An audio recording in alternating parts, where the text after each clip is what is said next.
I'll continue with some of our stories of sick people in Vietnam, which emphasises the mission the Mission Office is on, and the mission that we all have as church and as Christian people.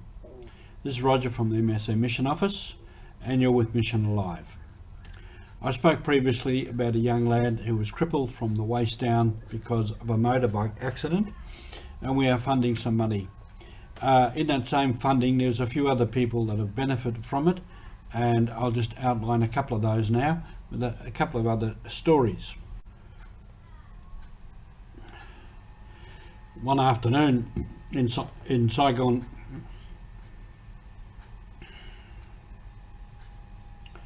when I was on the back of the motorbike with one of our young men there, Hung, we went around through many back streets and alleyways, and we finally found an address, and there was a doctor there, and he is in touch with our national director there, and he's treating some patients. And then he jumped on his motorbike and we followed him around some back streets, and we visited two of them, and I just want to do a little presentation of some of those now. So we have one man. Now this one is two young children. This is another parish.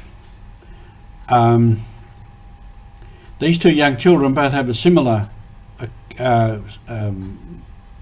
ailment. They get blood clots. One of them is 11, one of them is 9, and they have to go to the doctor, and the doctor operates and clears these blood clots.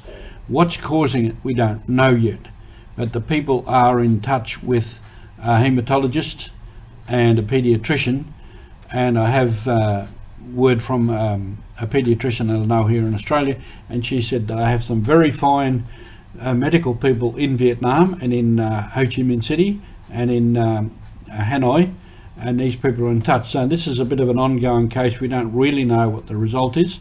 Some of the medical treatment that may be needed would be a bit beyond us, but we'll kind of keep track of that one. This lady has some medical condition. We don't really know what it is. She's not well. It seems to be some heart problem. So they asked me to go and talk with them, which I did, but it was a bit inconclusive. We don't really know what her condition is. She's still got to go to doctors to get some diagnosis. Could be just simply blood pressure, or it could be something else. So there's nothing we can do until they get a definitive diagnosis. So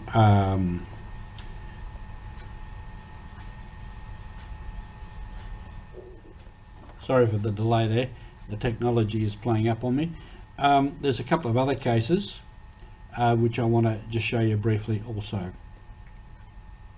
This is back in Ho Chi Minh City, where, as I mentioned, in the afternoon we were riding around many back streets on the motorbike, and we found this doctor, and he took us to see two of his patients, whom we are helping a little bit with funding. So this first one is an older man who had a stroke. He's there on the left. The doctor is on the right. The doctor is on the left, and the old man is on the right. Living in a small room, which is only about 3 meters square, with his wife there and his son and one other. So he's partially paralysed. This is a very small room. It's only a rented room, and to live in those conditions and the way he is was a little bit shocking for me. And it's one of many cases, and in a sense you can be a little bit overwhelmed by the number of cases and the poverty in which a lot of these people are forced to live. I don't know how they survive, I really don't, but they seem to.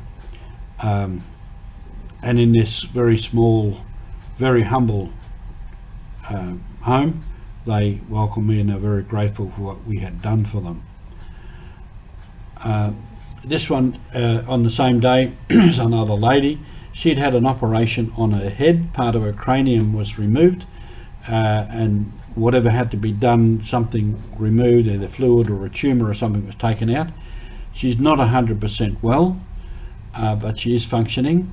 She has a small business there, right in that same room, of hairdressing, but she's not getting many customers at the moment, probably an overflow from COVID, and it was raining, it was wet season, not many people venture out.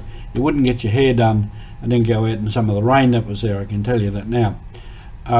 So the husband is on the left, the son and the daughter. The daughter faces, is getting ready for a major exam at high school in the next year or so, and that will determine whether she's qualified to get into further education, advanced education. So that's another one to consider. So these are some of the cases in terms of health. We're doing a little bit. We're nowhere near scratching the surface of the bigger needs, and thousands of people that are probably in need. But we only do what we can, and that's part of mission. We only do what we can. In another situation where I was, which I'll go into at another time, one of the, a really challenging situation it was, and I said through an interpreter to this sister, "You do an absolutely marvellous job," and she just looked at me and said, "We do a little bit, and God does the rest." That's all we can do on mission. Thank you.